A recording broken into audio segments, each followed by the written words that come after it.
한국인의 삶의 질이 경제협력개발기구 OECD 회원국 중 최하위 수준인 것으로 나타났습니다. 고용 안전성과 노동시간 등 우리나라 노동지표가 경제협력개발기구 OECD 국가 중 최하위권인 것으로 나타났습니다. 우리나라의 국가 청렴도가 7년째 경제협력개발기구 최하위권에 머무는 것으로 드러났습니다. 지난해 우리 정부의 GDP 대비 복지 지출 비율이 경제협력개발기구 OECD 최하위로 나타났습니다. 네, 우리나라의 1인당 세금 증가율이 OECD 29개 회원국 가운데 네 번째로 높게 나타났습니다.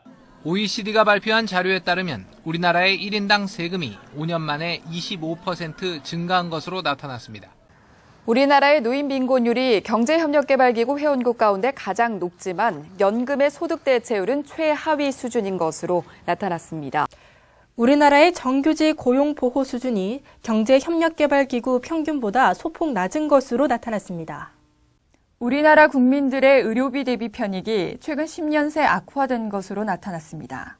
우리나라의 자살률이 10년 연속 OECD 회원국 중 가장 높은 것으로 나타났습니다. 사법제도에 대해서는 전체 27%만이 신뢰한다고 답해 전체 42개국 가운데 39위로 최하위에 머물렀습니다. 정부 부담의 공교육비 비율은 4.9%로 OECD 평균보다 0.4%포인트 낮지만 민간 부담은 OECD 평균보다 3배 이상 높았습니다. 우리나라 아동 청소년들에게 삶의 만족도를 조사해봤더니 OECD 국가 중 꼴찌를 했습니다. OECD 국가 가운데 한국이 교사가 된 것을 후회한다고 응답한 비율이 가장 높은 것으로 나타났습니다. 우리나라 휴대전화 단말기의 가격이 세계에서 가장 비싼 수준이라는 분석 결과가 나왔습니다. 지난해 한국인 취업자는 1인당 평균 2,124시간을 일해 OECD 회원국 가운데 평균 근로시간이 두 번째로 긴 것으로 나타났습니다.